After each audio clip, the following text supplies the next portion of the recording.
In this video, I am going to show you how to share your screen in the Discord voice channel. Open the Discord app on your computer, and then navigate to the voice channel within the server where you want to share your screen.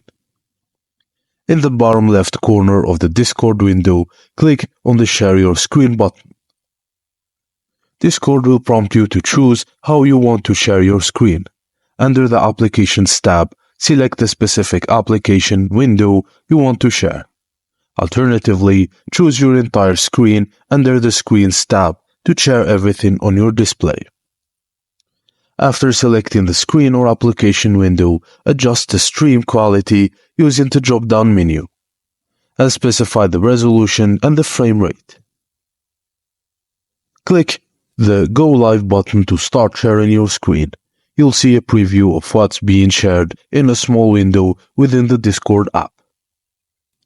While sharing your screen, you can adjust the stream quality, which is between different windows, or end the stream sessions by clicking on Share Your Screen button again in the bottom left corner.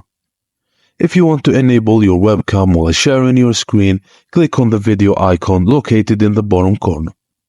And that's it, guys. Thank you for watching, and please don't forget to like and subscribe for more.